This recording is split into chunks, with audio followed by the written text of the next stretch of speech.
Mil gracias por la invitación. Con mi amigo Fernando Fernández dice, yo he estado muy ligado a lo que ha pasado, la experiencia de Turquía por muchos años. La primera vez que empecé a trabajar con Turquía fue en el año 99 y el país estaba entrando en su 17º programa con el Fondo Monetario Internacional, programa de ajuste.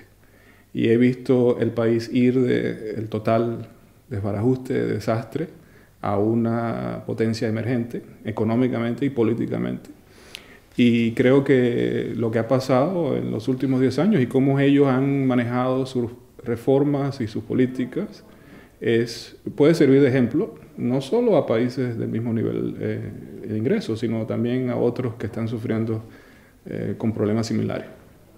En particular, la situación, yo diría, del sur de Europa es muy similar a lo que Turquía pasó a finales de los años 90. Y creo que lo que hizo Turquía, dentro de cierto marco, podría servir de lección en cómo manejar esta situación en este momento. No digamos que se debería copiar exactamente, pero hay lecciones que se podrían aplicar, digamos, para tratar de solventar la situación que está pasando en el sur de Europa. Y eso es lo que yo trato de exponer, o quiero exponer esta noche, de que primero dar un poquito de contexto de la realidad turca en ese momento, y lo que ha pasado en los últimos 10-12 años, y ver cómo ellos manejaron sus reformas, sus políticas, y cómo las siguen manejando, puede proveer lecciones. Al mismo tiempo, lo que hablábamos con anterioridad, de que el éxito ha sido notable, pero no es la etapa final. Yo creo que el gobierno turco se ha dado cuenta de que ha habido mucho logro, pero ir de $2.000 a $10.000 per cápita de ingreso es relativamente fácil con lo que viene. Ir de ingreso medio a ingreso alto es un reto mucho más importante que necesita una serie de reformas que van a ser muy, muy difíciles. Y ¿Cuál es en tu opinión, las lecciones desde el punto de vista del desarrollo del sector privado? O sea, que aquí hay como dos temas, ¿no?, de los que planteamos, se me ocurren dos preguntas similares. Una, ¿cuál es el papel del sector privado en un proceso de desarrollo económico, de crecimiento? Y segundo, has dado esas lecciones para los países del sur de Europa. Obviamente en España nos gustaría que elaborases un poco ese punto, ¿no? Parece evidente, ¿no? Claro. Una de las cosas que siempre, y la gente que trabaja en Turquía se percata, que es un sector empresarial muy dinámico, muy agresivo, pero que por muchos años no tenía campo de trabajo, por dos sentidos. Uno, porque los tipos de interés eran muy altos y no podías competir con el Estado. El Estado era el que prestaba más dinero por tasas altas, muy altas de reales, y entonces el sector privado por la misma situación macroeconómica se dedicaba a invertir a lo mínimo. No había planes de expansión, y la otra se mantenía al margen de la economía formal, porque todas las regulaciones, todos los impuestos que eran necesarios para mantener esa burocracia, ese gobierno gigante, se hacía al coste del desarrollo privado. Eso cambió mucho. O sea, la situación macro ayuda cuando las tasas de interés bajan, el sector privado surge porque invierte más, el sector de consumo, porque tiene muchos años que no consumían nada, porque las tasas de interés no permiten que este tipo surge también. Entonces se desarrolla toda una clase económica que estaba completamente subyugada a este tipo de modelo. Esa es la primera fase, digamos, dejar que ese dinamismo turco surja y sirva de motor de la economía. Donde estamos ahora es la segunda etapa. El sector privado turco se siente que para alcanzar un nivel más alto de competitividad necesita mejores empleados, por lo menos.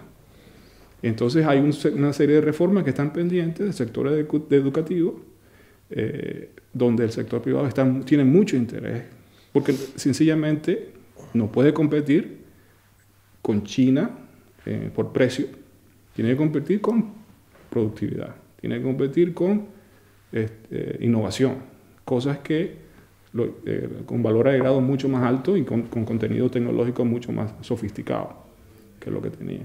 Esa es la etapa donde Turquía está ahora. Y hay un riesgo de estancamiento precisamente por eso, porque la nueva ola de reformas son mucho más difíciles que simplemente llegar a la estabilidad macroeconómica. Esa fue complicada, esa fue dura, fue difícil, pero ahora hay una serie de reformas que están pendientes, incluyendo una que estoy seguro a la gente le va a gustar, que es la reforma laboral. El mercado laboral turco es uno de los más rígidos de los países de la OECD. Y está pendiente la reforma, muy similar a la reforma que se hizo en España. Y es simplemente a la hora de la verdad decidir qué hacemos con un nivel de desempleo de 25%, a nivel de 15 a 26 años.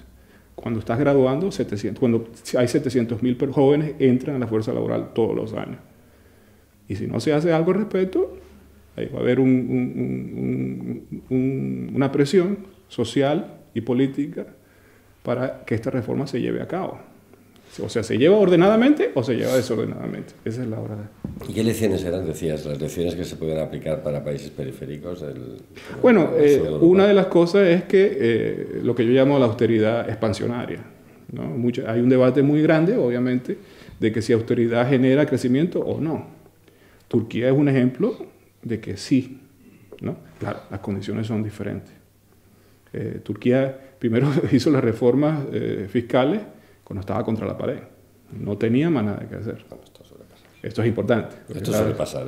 Eso sí cierra. Claro. En esto no es muy distinto. Lo otro es que llega el contorno global, era muy diferente.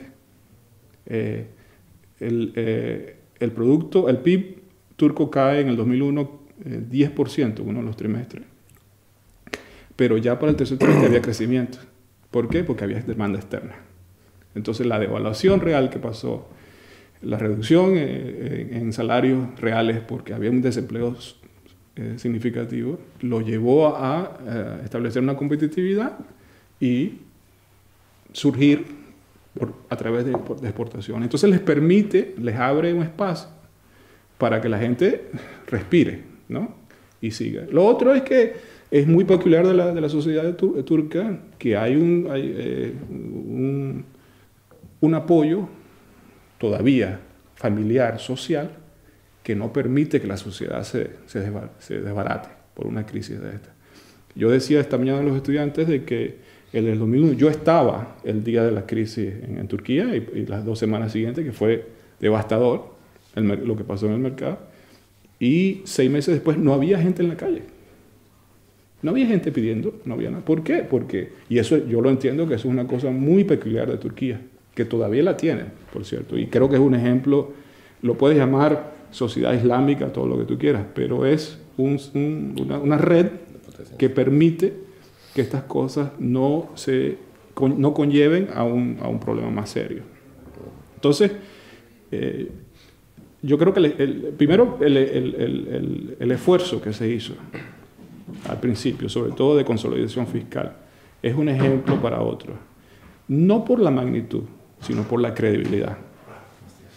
Lo que los turcos pretendieron hacer desde un principio en términos de reducir gasto público y darle sostenibilidad a su posición fiscal, no tiene que ver con la cantidad, tiene que ver con la credibilidad. Se dieron a la tarea de decir, mira, esto es lo que vamos a hacer.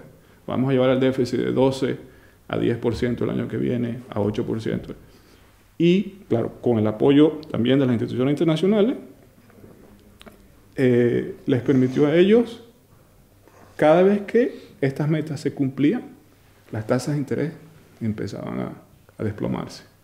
Y eso es un ciclo virtuoso que es siempre muy difícil de establecer si va a pasar o no va a pasar. En el sentido de que yo le puedo decir a los griegos, mira, esto lo hizo Turquía, ustedes lo pueden hacer. Quizás se puede hacer, quizás no se puede hacer. Yo no conozco tampoco la composición fiscal del gasto. La devaluación, ¿no? ¿Qué papel jugó en eso la devaluación? Parte, pero también es cierto, tú ves la reducción. O sea, estamos hablando que las tasas de interés fueron de 250 a 30 en menos de 3 meses. O sea, hay un efecto del mercado de credibilidad, del mercado. Claro, son magnitudes completamente diferentes de lo que está pasando en Grecia, lo que está pasando en Italia, pero es similar en el entorno, ¿no? De que tú le estás llevando a tus inversionistas, esto es lo que yo pretendo hacer, y lo vendes. En el momento que las tasas de interés bajan, te das cuenta si lo es creíble o no es creíble. Y eso es lo que yo creo que es la gran dificultad como economista, decirle a un gobierno, esto es un paquete que es creíble, hágalo. ¿No? Porque hay un costo político. Todas estas cosas no se puede divorciar la política económica del costo político. Y esa es la verdad. Los turcos no podían hacer un default. No podían. Nunca lo han hecho. Ni podían. ¿Por qué? Porque el que tiene la deuda son los bancos turcos. Y en el momento que hagas el default, se caen los bancos, se caen los depositantes. No hay gobierno.